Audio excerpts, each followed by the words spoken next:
আজকে এই ভিডিওতে আমি দেখাবো যে কোনো ফাইল ফোল্ডার সেটা ডেস্কটপে হোক বা ড্রাইভের ভিতরে হোক সেটা কিভাবে নাম সংশোধন করবেন বা রিনেম করবেন। ডেস্কটপের ভিতরে যদি কোনো ফাইল বা ফোল্ডার থাকে সেক্ষেত্রে কিন্তু আপনি ডেস্কটপের ফাইল বা ফোল্ডারটি সিলেক্ট থাকা অবস্থায় আপনি কম্পিউটার কিবোর্ড থেকে যদি F2 চাপেন, দেখুন সিলেক্ট হয়ে গেছে। সেখানে আপনি যা লিখবেন তাই কিন্তু লেখা হবে, অর্থাৎ আপনি নতুন করে এখানে নাম লিখতে পারবেন।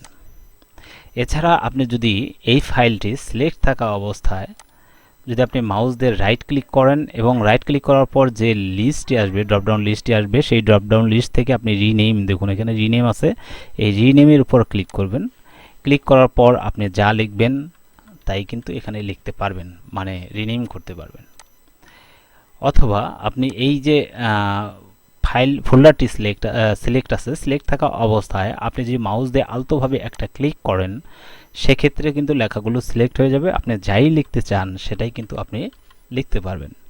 তাহলে আমরা দেখলাম যে ডেস্কটপের ভিতরে তিনটি উপায় রয়েছে যে কোনো ফাইল ফোল্ডারে রিনেম করার জন্য বা নাম পরিবর্তন করার জন্য। ড্রাইভের ভিতরে ঢুকবো, ড্রাইভের ভিতরে কিভাবে নাম সংশোধন করব সেই বিষয়টি আমি দেখাবো। দেখুন যে এখানে ফাইল আছে, ফোল্ডারও আছে। তো আমি একটি ফোল্ডার সিলেক্ট করলাম।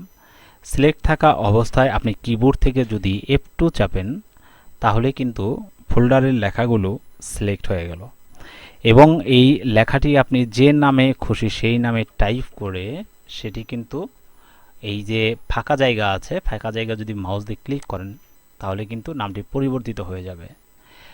এছাড়া আরেকটি পদ্ধতি রয়েছে, সেটি হচ্ছে আপনি এই ফোল্ডারটি সিলেক্ট থাকা অবস্থায় আপনি যদি মাউস দিয়ে রাইট ক্লিক করেন, যে ড্রপ ডাউন লিস্টটি চলে আসবে সেখান থেকে রিনেম সিলেক্ট করবেন।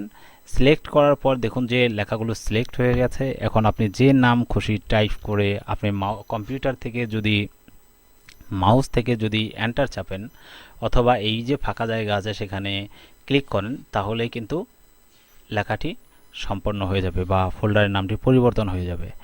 এছাড়াও আরও পদ্ধতি রয়েছে যে এই ফোল্ডারটি সিলেক্ট থাকা অবস্থায় মাউস দিয়ে যদি আপনি আলতোভাবে একটা ক্লিক করেন সেক্ষেত্রে লেখাটি সিলেক্ট হয়ে যাবে। আপনি যে নাম খুশি লিখে আপনি ফাঁকা জায়গায় ক্লিক করুন, নামটি সংশোধন হয়ে যাবে।